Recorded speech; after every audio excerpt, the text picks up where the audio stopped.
And good morning, ladies and gentlemen. Welcome to this very special edition of Saturday Morning New Distributor Training for Zija. My name is Fred Holmes. I'm an independent distributor with Zija International. As you can see, I got the t-shirt that proves it. And I'm excited this morning. I've got some stuff I want to share with you. And let me do the preliminaries first. Welcome to all of you. We typically have several of our well-established distributors, our tenured distributors joining us. That should be a clue, right? Success leaves clues. Many of our new distributors have joined us this morning, and the reason I can say that is because I'm looking at the list of people that are showing up, and a lot of names I don't recognize. So that's, to me, that's a very good sign that things are on the move. People are promoting the training, getting the resources for their new team members. There may also be a couple of you that really haven't made that decision to join us yet, and I want to welcome you to the training. That's not uncommon that people will kind of explore what are the resources available to me if I decide to get involved with this company, and you're certainly welcome, and take notes, and I'm hoping that when we're through here, you're going to see a more clear path for you to achieve your goals with our company. Now, what I want to do this morning, and for those of you that are, part of the, the mailing list that I send out to the organization, or maybe you're following me on Facebook, you saw the posting. Today's, training topic. I do that with the air quotes because those of you that are regular attendees of Saturday morning training know that I've got a topic or an agenda, but you never know what direction I'm going to go in, and hopefully most of the time it's good, but I tend to move in a different direction when the spirit moves me. But today's training topic was step by step how to get your new distributor off to a fast start. And I promise you I'm going to do that, okay? But there are so many other things that I want to talk about before I get into that, because quite frankly, how to get your new distributor off to a fast start, that's kind of an easy thing, okay? It's fairly simple, and you'll understand here in a few moments when I go through some of these other topics I wanted to bring up, why it's important that it is simple to get your new distributor going. It has to be something that is simple, something that's duplicatable. But I'm going to give you a lot of things that have been shared with me over the years, and let's just do full disclosure here. There is nothing particularly special about me. Okay, the only thing that's really special about me is that I'm about as average as the day is long. Okay, that's probably the closest thing to being special, is I'm incredibly average. What is unique is that I brought to the table the three most important ingredients to success, not just in our profession and network marketing, but I think in anything. And I want to share those with you. But first, I want to make sure I've given you enough time to grab your notebook and grab your my journal. This is my what I take notes in today. When I first started in this profession, we're almost on 35 years ago. In the mid 80s, I left my previous career as a truck driver to get involved in my first network marketing venture.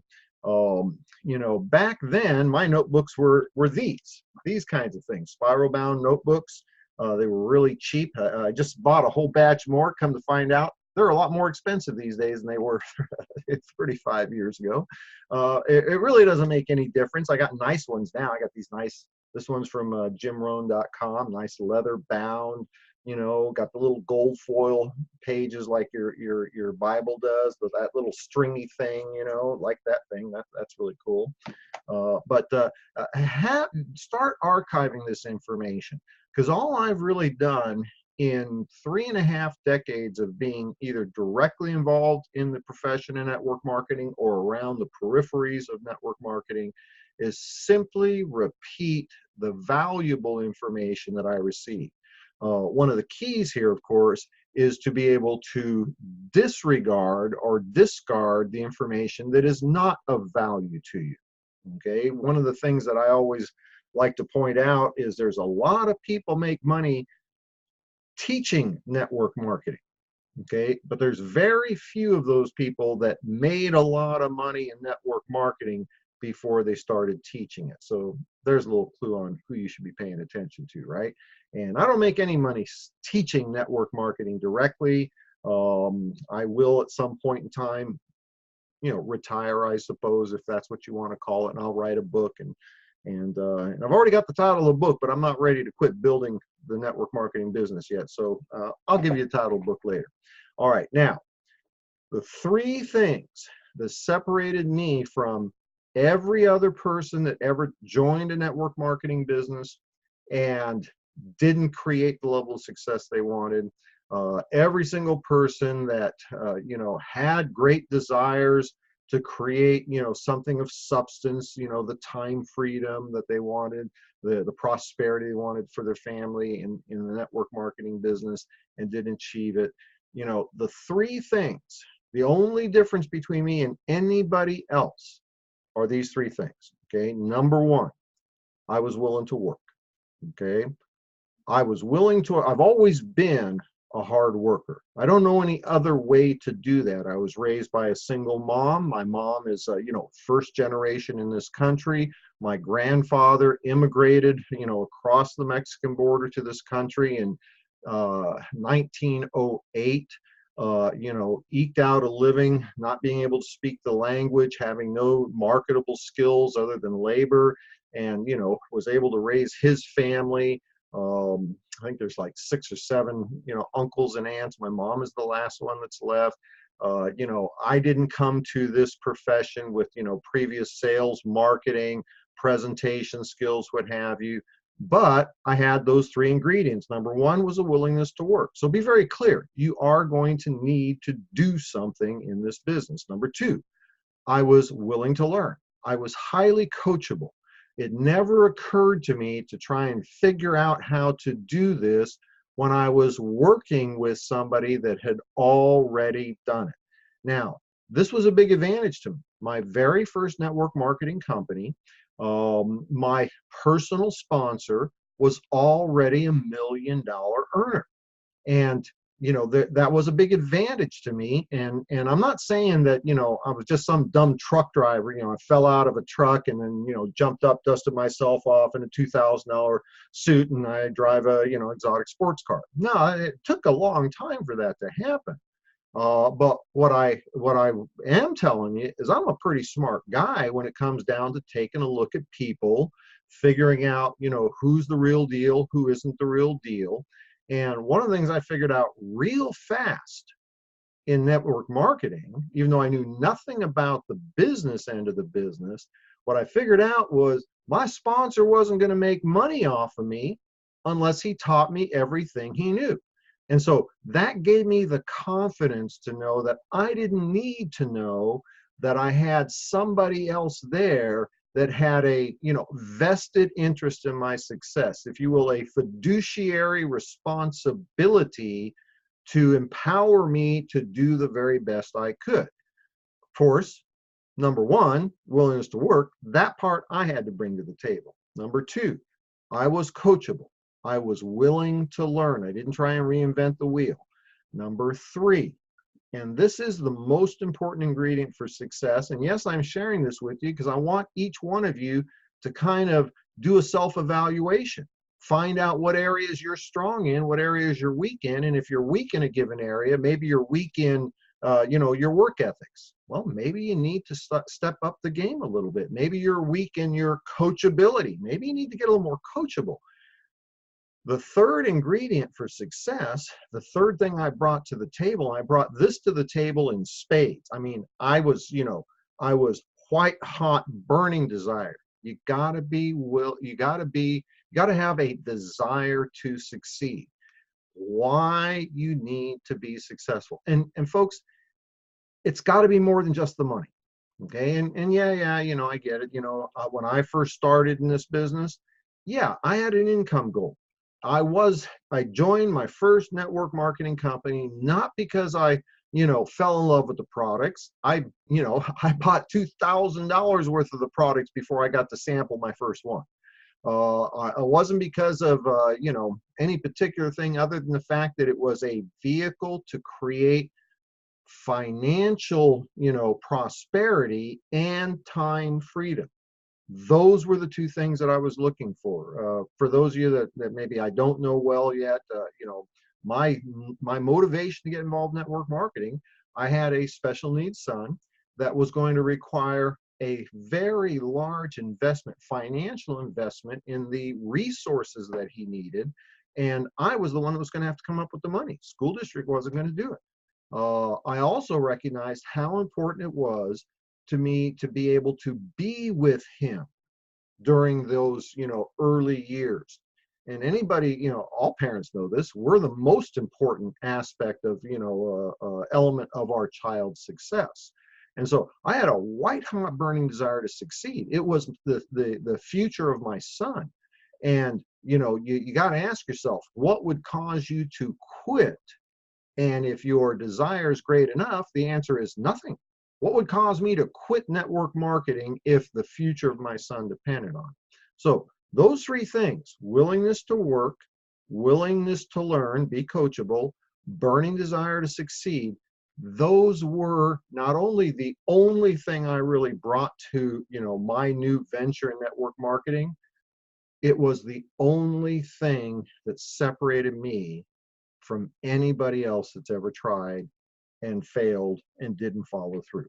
Okay, now, how to get off to a fast start? Again, that's our job. Okay, I'm going to encourage you, go to my YouTube channel. It's I'll just put it in the chat box here. You can cut and paste it if you want. For those of you that are on mobile devices, if you tap your screen, you'll see the little chat button, and then you can see the chat dialog box. www.youtube.com/Fred Holmes Zija. Okay, that's my YouTube channel. And I say my YouTube channel, I set it up. It's our YouTube channel, okay? It's where we archive, our Saturday morning trainings, our team meetings, the Thursday night business presentations. But when you go to that channel, I want you to click on the tab that says playlist. When you click on that tab, you'll see 4 little videos there. The first one is called New Distributor Training. It's 30 minutes long. It is it's a compilation of everything that I've learned about this business in 30, well, soon to be 35 years. It's exactly what we do and how we do it. Okay. And see, let me tell you who you're looking for. Okay. You're looking for the person that simply says, show me what to do and how to do it, and I will do it. That's who you're looking for. You're looking for the person who's got good work ethics, coachable, white hot burning desire to succeed. When you find that person, and you may have to, talk to a number of people to find that person. You don't need that many of them, by the way. But when you find that person, you stick to them like, white on rice, right? Stick to them like glue. Because 1 or 2 people, and I'm going to show you this in a minute, 1 or 2 people can create incredible financial benefits for you if you're willing to teach them how to do what we do. And folks, you don't need to know everything. You don't have to be a $1 million earner to provide $1 million support if you leverage the information of others. So take that particular video in, all right? Spend the 30 minutes. It's what we do and how we do it. And I'll give you the synopsis. What do? We share the product, we share our opportunity, and we teach others to do the same. That's it. There might be a few little other things in there that are peripheral to creating that environment, but we share the product, we share the opportunity, we teach others to do the same. And when you start to make this thing more complicated than it is, I guarantee you're violating one of the #1 principles of success in our profession, which is duplication is the key to success. Now, if you really want to be successful, let's start out identifying what are the benefits of a network marketing business, because if we go and get those things, we do the activities that create those results, then we'll be on track. Very simply, folks, the greatest value of a network marketing business is the ability to create leverage and residual income. leverage and residual income. And let's talk a little bit about the concept of residual income. Okay, residual income, it's the greatest thing that you can experience, especially for a guy like me, because I'm going to tell you right now, I am not naturally a workaholic. Okay, I am naturally the kind of guy that goes full in on anything I do. Okay, you know, I'm trying to find examples that aren't going to make me look too bad, right? I go full out on everything. When I drove trucks for a living, okay, I figured the deal out real quick. If I could do what two guys do, I could make twice the amount of money. That's why I ran a sleeper team run by myself.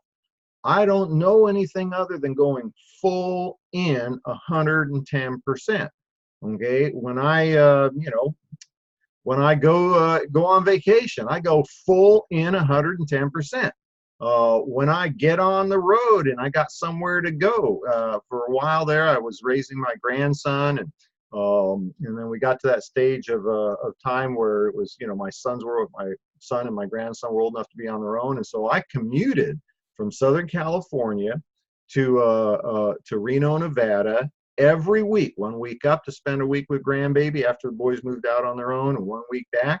And I'll tell you what, every single trip there, I mean, I got in the car and I worked it like a job. I was in the show off lane, working it like a job. Whatever I do, I focus on the specific things that are going to make the biggest amount of difference. In this particular case, residual income allows me to have that peace of mind that I don't have to be 100% on. Because quite honestly, I do the beach way better than I do work. Okay, I'm a lot better at doing the beach than work. I was willing to do the work so I could then be able to do the beach.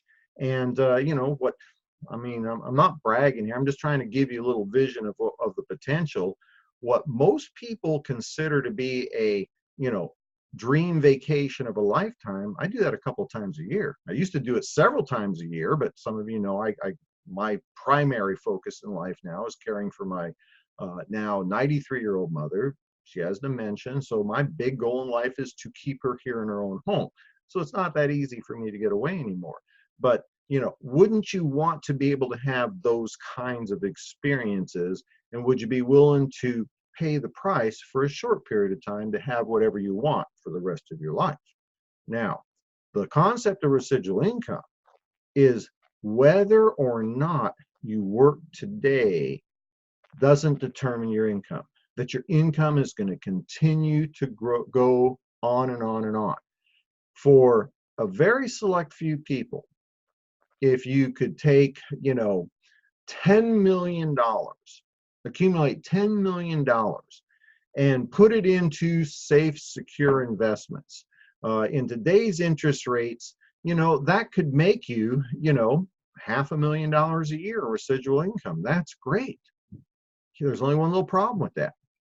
How much have you saved in the last 5 years? And how many years will it take you to add, $10 million to that?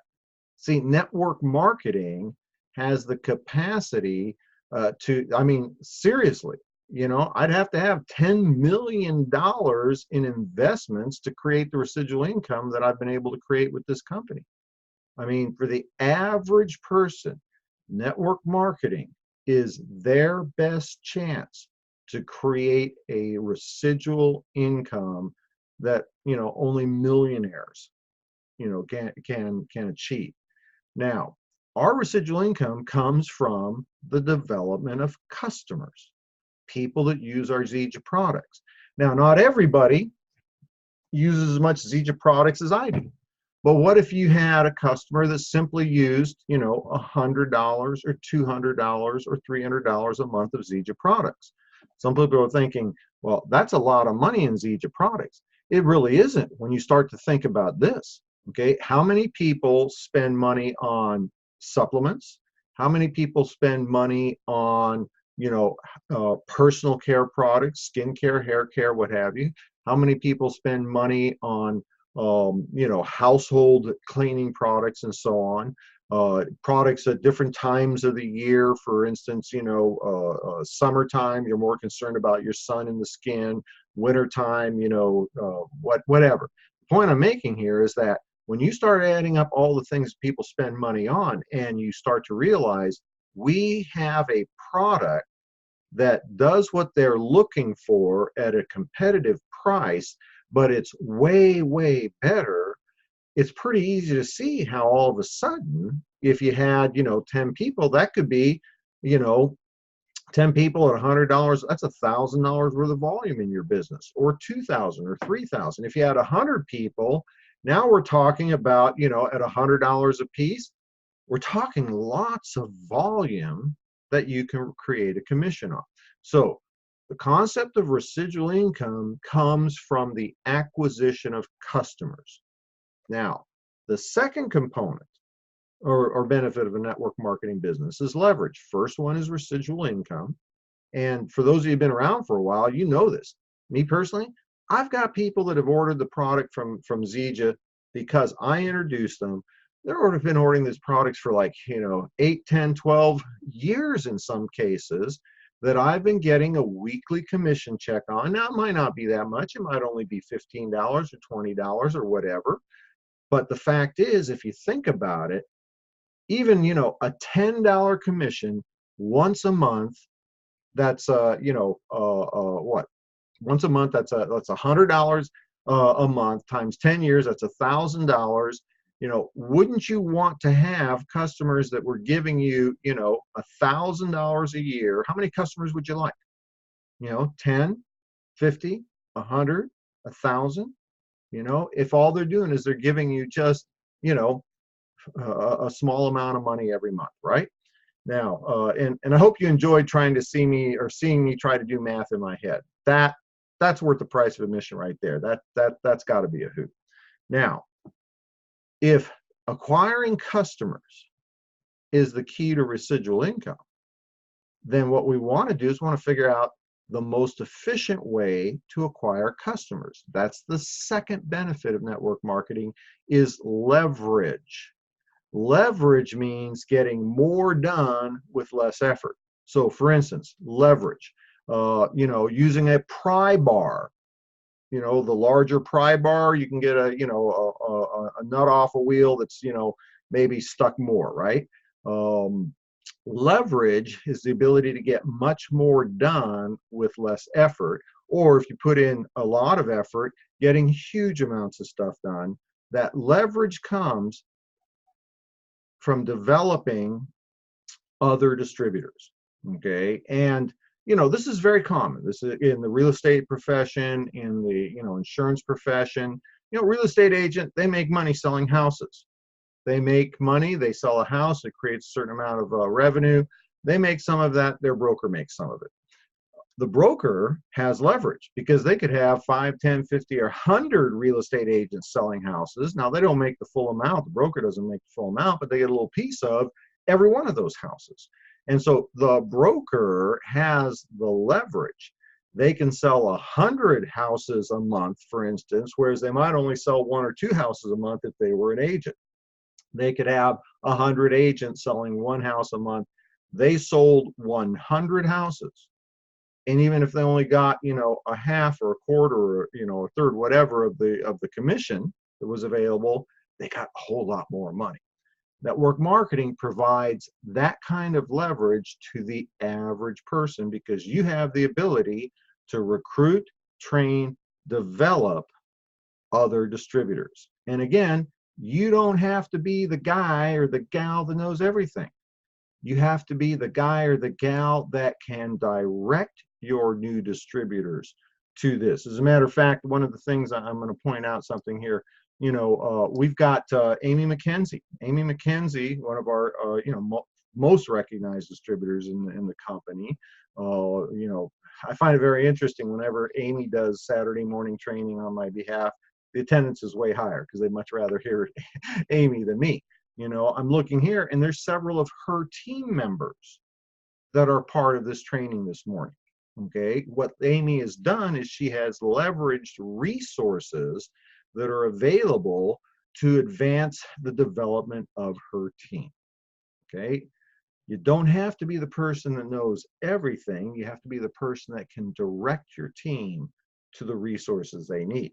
Now, if we're going to be doing, creating a residual income through the development of customer base, and we realize that through the development of distributors, that creates leverage where we can develop 10 distributors, teach them how to get 10 customers, that's 100 customers.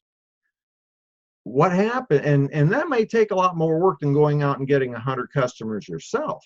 But once they've done that, they can go get another 10 customers each, and then you've doubled your consumer base or your residual income. It is phenomenal how this business of network marketing, this profession, mirrors some of the most successful professions and industries in the world, but it takes very little knowledge, information, or skill set for the average person to take advantage of this. I'm the example, okay? I'm that guy. I was a truck driver, but I was willing to take the time to learn, to do, and to build. And honestly, I have no idea what my life would have been like had I not had the benefits of the network marketing profession. And now the timing with CJ. So let's do this. A couple of things that'll help you, okay? Creating leverage. You should write this in your notes. The most important thing in the development of distributor base in creating leverage, here's your key phrase to write down. Duplication is the key to success. Duplication is the key to success. What that means is whatever you're doing should be simple to teach, easy to learn, and then most importantly, easy enough for the average person to teach others. The more complicated it is, the more systems that are involved, the more details, you're going to reduce the duplication factor. Duplication is the key to success. I always encourage people to start with the end in mind. This is a really important concept. Think about this for a minute. How often have you heard, a prospective or new distributor say something like, well, you know what, I'm going to go ahead and get in and I'll get some product and, I'll check it out, see how it goes. And if it, really takes off, I'll put more time in it. I could be one of your best people. Now, let me go check it out, see how it goes.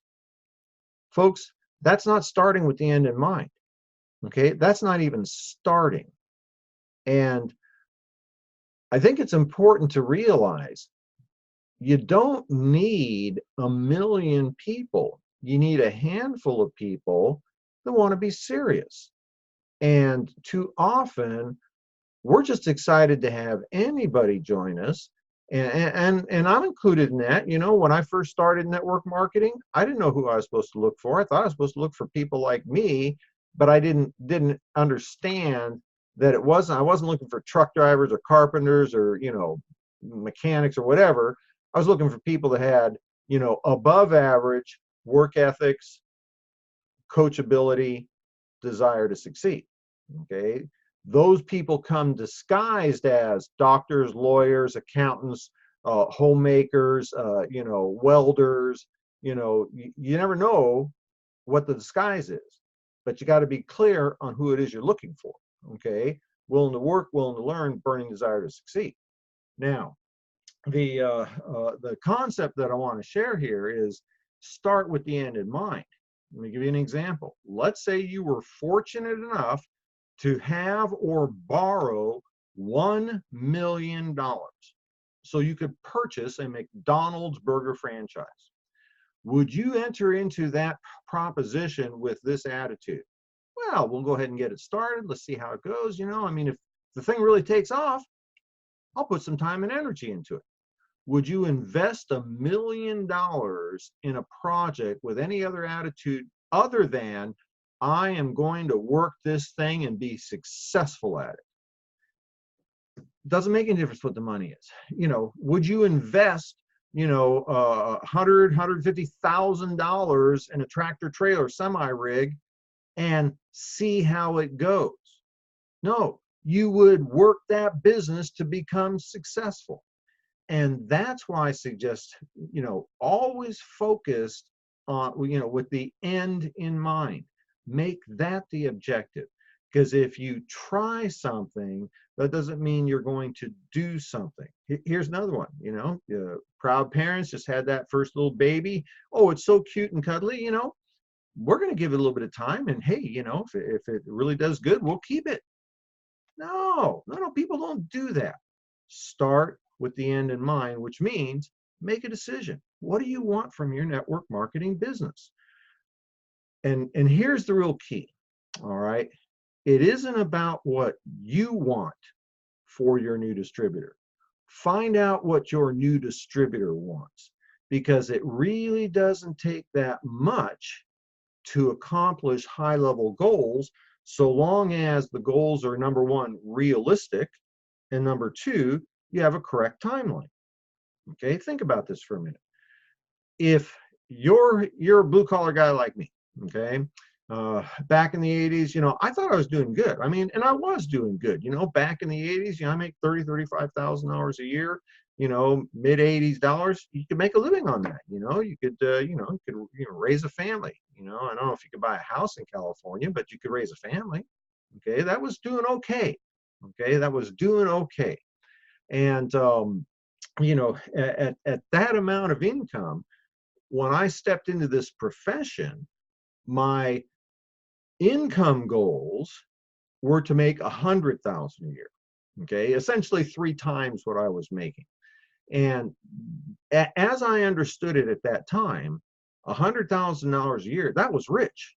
I mean, I couldn't imagine anything beyond that, because I couldn't imagine that I would ever want any more than that. That would be everything. $100,000 a year to me was, that was rich.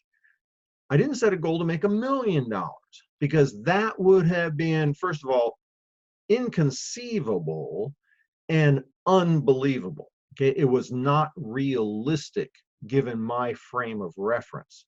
And so, the goals need to be realistic. Ask me, would you like to make $1 million a year? Most people say, yeah.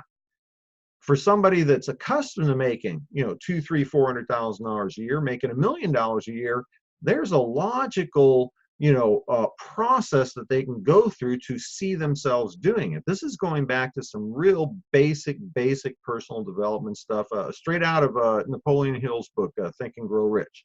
What the mind can conceive and believe can be achieved. Well, everybody can conceive it, but the part that most people don't get is the believe it part.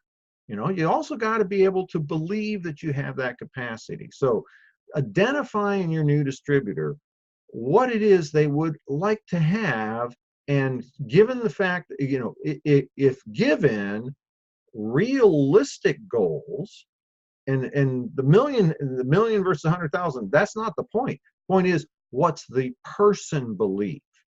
Okay, somebody that's never made more than 30 or 40,000 a year in their life, you need to make the goals, show them how they can double that income or even triple that income with this opportunity. And that would be a high level goal for somebody. Me personally, I have a hard time thinking about cutting back to 100,000 a year.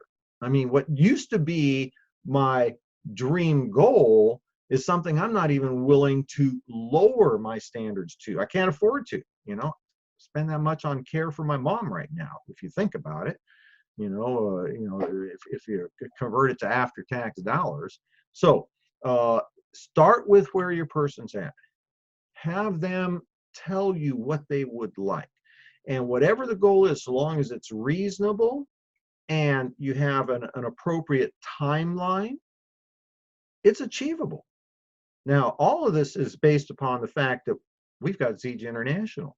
We've got a company that's all, you have no idea how many times I talk with people that I know from the industry, and they'll say, so what are you doing today? and they're on their fourth company since, I started in ZJ. I go, I'm doing ZJ. And they go, really? Because they can't believe that I've been with one company for a dozen years, because that's so unique. You have no idea the difference between where you are at today and what the rest of the industry's been chasing. But let me stay back focused on time here. This concept of a reasonable goal and realistic timelines. I wrote down some numbers for you. Let's not talk about becoming, double, oak leaf, diamond elite, whatever, right? What rank is David Moses? Honestly, I can't think off the top of my head. Don't think about being a diamond or a black diamond or a diamond elite or crown diamond elite. That's what it is, crown diamond elite. Yeah, that's really cool. And the title, that's really cool.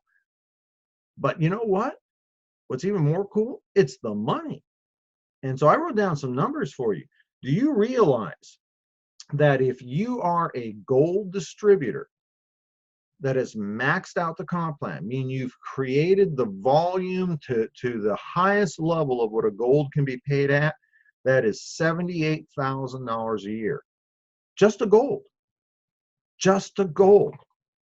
Gold is a part-time position in our company, but yet once you take the time to develop a full gold distributorship and max it out, that's $78,000 a year. You realize that even as a Builder 1000, a bronze or a silver, when you max that out, that's $39,000 a year. And it's actually more than that, because I'm not including, that's only your team commissions. Okay, I'm not including retail profits. I'm not including lifestyle bonuses. None of that. Your premier 40 bonus. That's an extra $250 a period, $250 a period. So that's what, 12 times $250. That's another $3,000 a year on top of that. Folks, this is just your team commissions. See, it doesn't take a lot to create a significant income if your timeline is sufficient. Are you going to get, in my case, it took 3 years to get to a point in time where I'd hit the triple diamond and was making, multiple six-figure income. It took 3 years. Now, for somebody, don't get too impressed with the numbers. Understand, I'd already had a lot of success in the profession. I knew what to do, and I already had experienced higher levels of income. For somebody else, show me somebody that would be really excited about building a 40, 60, $80,000 a year income over the next 2, 3, 4, 5 years. They could do it part-time from home. See, that's where the magic is. Okay, it's not looking for, David Moses or Pat Anderson or Fred Holmes. It's looking for Sally Homemaker and Johnny, Lunch Bucket, who, that extra 40, 60, or 80,000 a year could replace what they're making right now, so they no longer have to have a job, or it could double or triple their lifestyle from a part-time home-based business. So realistic goals and a timeline. How do you create that? Real simple, folks. Here's your 3 steps. You want to be able to first enroll, recruit. Make no mistake about it. We are looking for people to build our business with. We're going to, recruit, train, and supervise. Recruit, train, and supervise. What a broker does when he's building his real estate organization, what an insurance broker does when he's building out his sales organization. We're doing the same thing. The only difference is anybody can start today. I mean, literally with the strength of a credit card, and they could have a business. I'm going to tell you right now, I make a whole lot more money than most real estate brokers and most insurance brokers, and they still have to work every single day. They didn't do it for a few years and get it over and done with. All right. This is the average person's best chance to create the life and the leverage and the residual income that they dream about. So what do we do? Again, number one, we have to recruit. Okay, we got to look for quality people. Once we get those people in, we need to build in depth, because that person brings to the table 100, 200, 300 people that you'll never meet. They're outside of your circles of influence. And some of them will be customers and some of them will be distributors. And what you want to do is develop your new distributor that you recruited and teach them how to do what we do by doing it with them. Help your brand new person get those first 2 people in. Take those 2 people, get them in, get them trained, get them going, and help them get their first couple of people and build a little team underneath it. When you're doing that, you are teaching.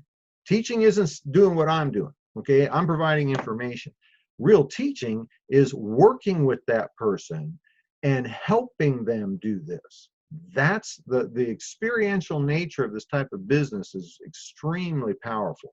If you could take a class in network marketing and know how to do this, I would do it. Okay, I mean, but the problem is there are no classes. This is the biggest fallacy of enrolling in this network marketing trainer's course or that network marketing trainer's course. The fact of the matter is the heart of network marketing is an experiential process. That was a big deal to me in the early days, to have somebody who was so successful in my first network marketing company actually being there with me. Now, that's mid-80s. Today, actually being there with me would be telephone calls, conference calls, Zoom video presentations, Zoom video meetings. I can be with a lot of distributors in any different state and in any different country, and I can do it right from here, my little home office, because of technology. Technology has created incredible leverage in our network marketing profession. So recruit, number 2, build in depth, and then here's the last component, develop leadership. Because the hallmark of truly successful, highest level income earners in our profession is they have developed leadership. People that are going to be able to do what they do independent of them. And how do you do that? You look for the people that raise their hands. They raise their hand, they say, pick me, bring me to the millionaire table, I want to be one of the leaders, and they show up. Okay, this is one of the hardest things. It was one of the hardest things for me, because I always wanted to be that guy that could help a guy like Fred Holmes change his life. And the fact of the matter is, you can't prejudge. You never know who it is. My very first sponsor, my very first multi-level, he told me about a year and a half into the deal with him that he didn't think I was going to make it, because I didn't fit his perception. Okay, but he didn't prejudge. Okay, he allowed me to have the opportunity to do this. Your top leaders are going to show up disguised as truck drivers, bakers, lawyers, dancers, young, old. You just don't know. You can't tell just by looking. Okay, you can tell by their performance. Which I'm going to open up for question and answer here before our time's allotted. But I'm going to tell you, it's real simple. Okay, if you knew that you could change somebody's life, and they said, I want to do that, and they never came to the table, if they never, if you call them up and they don't call you back, if you give them an agenda of things to do and they don't do it, then regardless of what they say they want, they may not be the person you're looking for. I always do simple little tests. Okay, when I get a new person on board, I'll say things like, okay, one of the first things you want to do, go to my personal website, sign up for my email list. Okay, enroll in my email list. Go to my YouTube channel and subscribe to the YouTube channel. Okay, both of those things take all of about 30 or 60 seconds to do. Why do I want them to subscribe to my email list? Because they'll get regular communication. They'll be plugged into the system. Why do I want them to subscribe to my YouTube channel? Because they'll get notifications whenever there's a new video posted. You know, I tell people, you know, and you know, connect with me on Facebook. Okay. Why do I want them to do that? Because I'm putting a lot of content on Facebook? No, most of you know I spend no time on Facebook. Okay, it is a non-revenue creating activity as far as I'm concerned. And I'm not bashing those you spend a lot of time on Facebook. I'm just asking, you know, how many new customers and how many distributors did you get this week based upon how much time you spent on Facebook? If you're making money with it, great, do it. I am not, so I don't do it. But you know, again, another 30 or 60 seconds. If somebody can't do those 2 or 3 little things, then I have to really question how coachable are they? And we're going back to the top of the hour, which is, what are the only 3 things you really need to be successful? Willing to work, willing to learn, burning desire to succeed. So the onboarding process, folks, we've talked about that in a previous video. I encourage you to look at the channel and you know, search for onboarding a new distributor. Get them in, get them trained, get them going, create a story. These things were more important. So sorry about the misleading topic, but I'm hoping that you got value in the things that I talked about over the last several minutes. And in the time that's allotted to us here, I'm going to go ahead and open up for questions. Anybody got a question, comment? If you're just making a comment, not a question, make sure it's nice. Okay, don't make mean comments. Let's see here. Candace, thank you very much for that comment. And Deb, thank you, Debbie Balmert, likes my YouTube channel. Thank you, I appreciate that. Good info, thank you, Fred. Danielle, oh, you're so sweet, Danielle. Have I told you you're my favorite? Let's see here. Yeah, let's see, Candace, I love this, and you can see. And question. Well, thank you, Robin. And I appreciate the positive comments. I mean, you guys make me feel really good about myself. But please, you know, if there's a question, if there's something I can, you know, maybe elucidate a little bit more. Elucidate. That's a good word, elucidate. Now, a couple of thoughts for you. When you bring your new person on board, there is a system, okay? Talk, you know, and we're very much focused on the product moving to the end consumer, okay? And I agree with that. Thank you, Anthony. Thank you, Richard. There is a reason for our focus on the consumer, all right? This is the foundation of network marketing, okay? It's having somebody consume the product. I tend to focus on the development of distributors because that's where I create leverage. But follow the plan the company's put into place, okay? Find out their pain point. We've got, you know, several bundles of products that identify different things, okay? Get them on one of the bundles, okay? Get them to start transitioning their home to the other products we have. Immediately, don't make this an afterthought. By the way, you brush your teeth, don't you? You use deodorant, don't you? You might be interested in checking out these. Get the personal care bundle, right? Do the products scramble, change your operations? Do the products scrabble, change your operations? Look at what you wrote, Robin, and rewrite it so I can understand the question. What do you recommend setting up meetings on January 11th to make the most of that corporate opportunity? What do you recommend, reference setting up meetings on January 11th? This is from Amy McKenzie.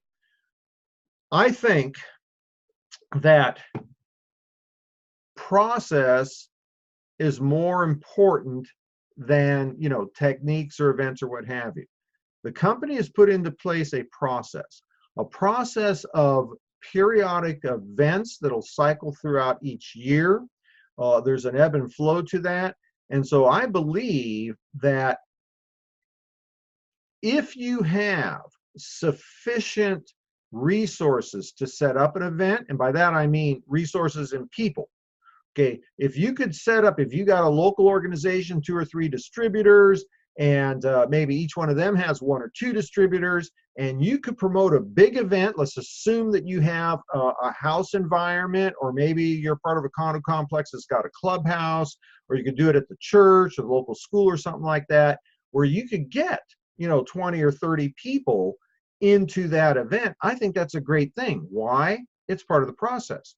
It's a special thing to do. We're going to, we're all getting together. This is going to be a big event. We are launching brand new products for the beginning of 2020. You don't want to miss it. It's the greatest thing that'll ever happen. You can't believe what's going to happen. Making that event, I think, is a powerful thing to do. So, provided you have sufficient resources. Resources is people. It's not money. It's people. Now, let's say you don't. Let's say you're brand new, or let's say you're working in an area where there's only one other distributor, and you don't know them or whatever.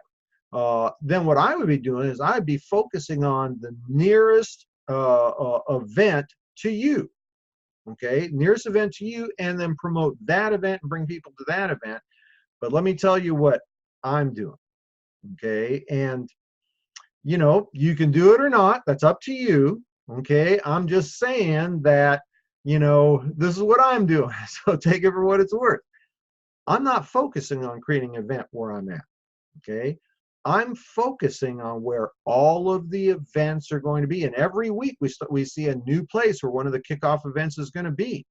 And I'm focusing on who do I know in those areas, because I'm going to promote those events, and I'm going to be bringing people from all different areas around North America and directing them to where those events are. Okay, to me, that's the greatest amount of leverage. Now, if you're fortunate enough, let's say you're in, I don't know, pick a town, right? Visalia, I don't know, Tahunga. And you happen to have a core group of distributors, and you're all of like mind, in an agreement that you want to create an event. Then create an event. You're going to benefit from it the most. It's going to showcase your people. Find a venue. And it doesn't even have to be a venue that's fancy. You don't have to go to the Marriott Hotel or, the Crown Plaza or whatever. It can be the clubhouse or whatever. But make it an event. And I appreciate Amy McKenzie. She asked the question. Amy McKenzie, she's the queen of events. I mean, some of the she rivals Ann Dom, okay? And there's nobody better at events than Amy McKenzie and Ann Dom. She did this because she recognized I should be saying it. It's talking about it as opposed to, skipping it. So thank you, Amy. I appreciate you being kind. If you happen to have those resources, make it an event. Give people reasons for being there, gifts, handouts, samples, what have you. But what it is, it's a way for them all to be able to get the latest information on these incredible new products that we're going to be bringing to the marketplace. It's special because you say it's special. If you happen to have that ability in your local area, do that. Be one of those places. Be a place so that people from New York or Seattle or Tampa or whatever can send people to your area and your meeting. If you don't have that advantage, then you want to support other meetings and make those your meetings and bring your team to it. And then what's a higher level? Look at all the meetings. Everywhere in North America, those meetings are taking place, and find people to direct there. That's what I'm doing. Let's see, Fred, I know there are many tools to share and to match them with the prospect, but what are your favorite opportunity tools? Debbie Balmert asked a great question. There's lots of tools. What is your favorite tools for the opportunity? First things first, Debbie, I know you're asking me, but I want to give you the generic answer to the question. Pick a tool that resonates with you. Okay, it might be a biz talk, one of the Thursday night presentations and one particular distributor's story. Use that tool. If that affects you, then you're going to promote it more effectively. I'm not real keen on any of the things that, frankly, from an opportunity perspective, that the company's presented, okay, because we don't really have that right now. I believe we'll get some other things. But when I talk about the opportunity with somebody, I'm talking about making money, and I'm talking about establishing that this is the right place to do it. So any tool that documents the stability and integrity of the company, any tool that demonstrates by example the success that's available. I like the diamond videos. I use a few of them myself personally that I particularly like. I like Kevin Brazel's video. That's a great video. John Morris's video. John was a recent guest. That's a great video. My video, okay, diamond video, because it understands something. If I'm trying to promote the business and I'm trying to share information on the opportunity, people don't join because of the facts. They join from an emotional perspective because they believe that it makes sense, looks like it'll work, I think I can do it. Makes sense, looks like it'll work, I think I can do it.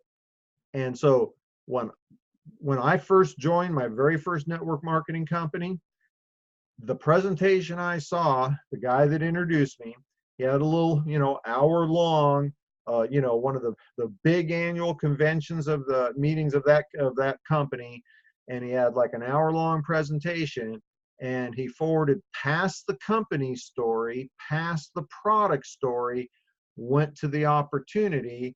And for about 10 minutes, I watched people walking across the stage. Hi, my name's Bob. I'm a fireman. I'm making $10,000 a month. Hi, my name's Mary Lou. I'm a stay-at-home mom. I'm making $10,000 a month. Hi, my name's Frank. I, sell mattresses. I make $10,000 a month. And after about 10 minutes of that, he shut off the videotape and then sat down and shared the product, the company story, the product story, and the timing.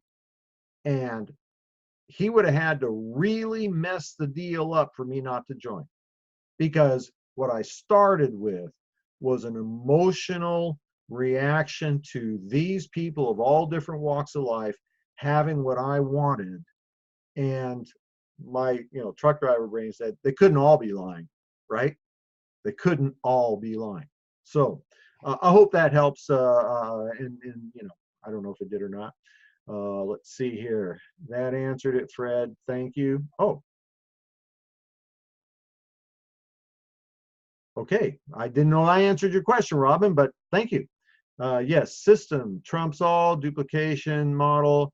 You can add some flair, but don't deviate from what the model is. You have to be duplicatable. Thank you, Danielle. That's exactly right on. And Amy, I hope I answered your question correctly.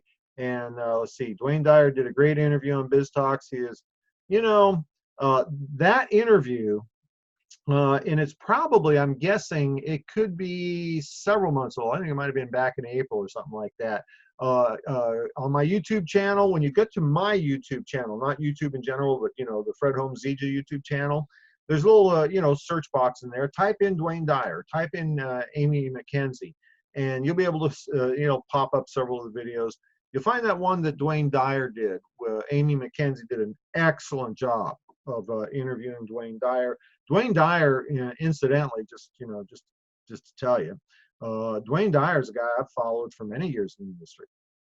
I've always admired him. I mean, he's the real deal. And to have him become part of our company is phenomenal. But that is a powerful presentation. All right, let's see. All right, well, listen, we're at the top of the hour. I don't see any more questions. Folks, one last comment here, just a couple quick comments. We are 6 weeks left to the end of the year. These are the most important 6 weeks in the development of your business, because everything you're doing now will dictate the level of momentum you walk into 2020 with. Do not mistake that these are the best 6 weeks of your Zija career. Don't think for 1 second that you can't get a new customer, you can't get a new distributor because of the holidays or whatever. People spend all their money on Christmas. Don't think that, okay? Because it isn't true, all right? We got less than 2 weeks to Black Friday, and well, just about 2 weeks, Black Friday and Cyber Monday. If you're spending the next 13 days introducing new people to our business and to our products, you will have an incredible windfall of brand new business over Black Friday, during the Black Friday and Cyber Monday time frame. So don't mess the deal up. Don't take your foot off the pedal. Hammer down in the show off lane, work it like a job. All right, I'm out of here, folks. Have a great rest of your weekend. We'll see you Wednesday night for Pat Anderson's Health Talks. That's go to www.clubmoringa.com. Wednesday night, 9:30 p.m. Eastern. Thursday night, this coming Thursday night, go to fredholmes.com/webinar. Candace Smiley will be our guest host, and she will have a special guest for that broadcast. And then we'll be right back here again for Saturday morning new distributor training next Saturday. So have a great rest of your week. Thanks for joining me. Hope you guys had at least as much fun as I did, because I had a lot of fun. All right, we'll see you. Bye-bye.